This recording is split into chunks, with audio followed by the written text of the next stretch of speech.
Day 49, 50, I think it might be 50. Last day in Australia, we fly home to Chiang Mai tomorrow morning.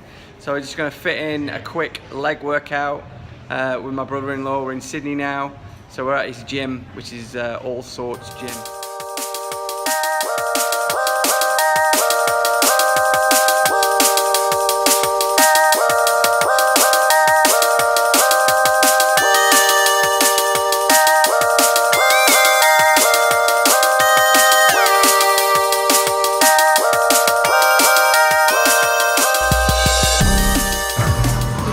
There's the meat eater.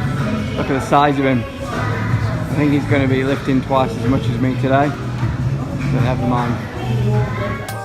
Well, this session took an unexpected turn for the better as my brother-in-law Stu, pictured here.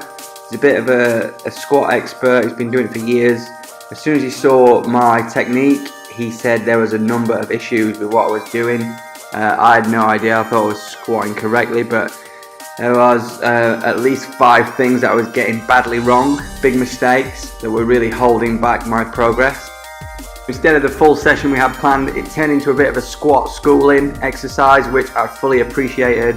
The tips were awesome from Stu, and I made instant improvement and gains on the spot. So I want to share these tips with you. So here we go, how to squat like a beast, top 5 tips.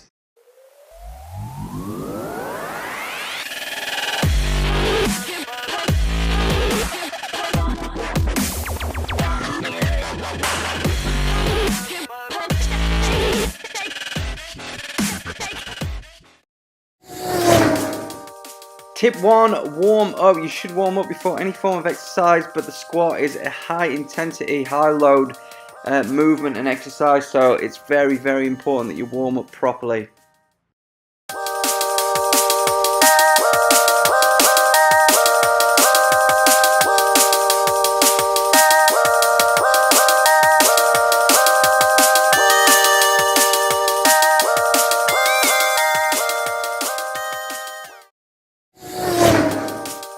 Tip 2, drive those knees out. I had terrible form before Stu corrected this. I didn't even know. Hey, I just met you, and this is crazy, but here's my number, so call me maybe. Yes, I am not ashamed to admit my squat form was lazy. I was looking like this guy on the right. My knees were pushed in. I wasn't pushing my knees out. All the weight and all the load was over my knees. It could cause injury. It's a really bad technique, and it's really restrictive to your progress on the squat. This is what's known as a working set. We've worked out that my max is probably about 50 on the bar. So I'm just going to do 5 sets of this. 5 reps. 5 reps. And Stu told me I need to get deeper, so that's what I'm going to focus on this time. No, okay, I have some more things that I'm fine. Looking at that leg position, trying to get those thighs nice and parallel to the ground. It is driving out with the knees, Sam. Drive the knees out. That's it.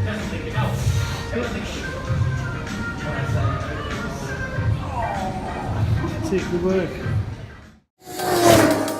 Tip 3, go deeper, get those thighs parallel to the ground, get your ass to the grass. This is something I definitely wasn't doing previous to Stu's advice.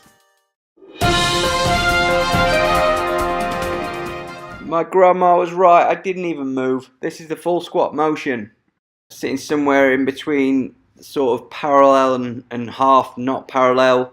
If you want to get those gains, you got to hit that squat full, get deep, get your thighs parallel to the ground. Maybe 3 of these ones, good depth. Good depth, that's it. Nice and parallel with the thighs. That's the one, that's right there.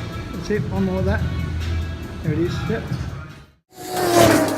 Tip 4, make sure you get that rest in between sets. This is a full compound movement. It's heavy load, it's hard on the body and the legs.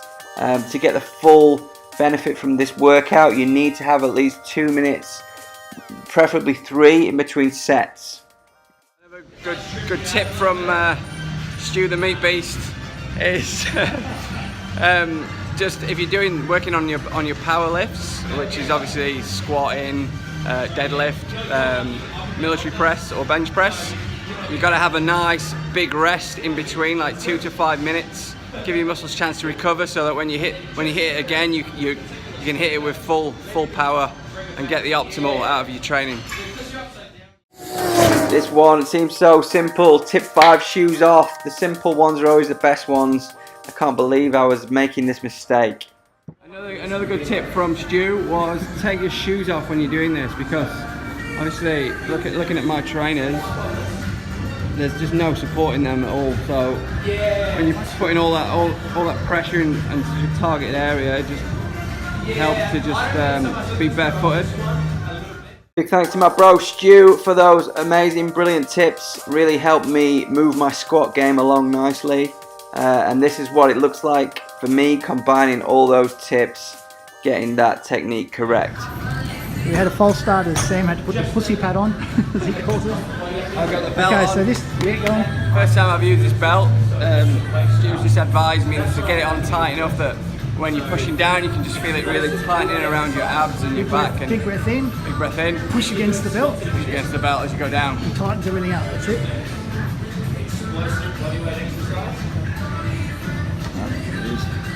Now big breath in, tighten everything up, good depth, that's it, beautiful. And again, that's it.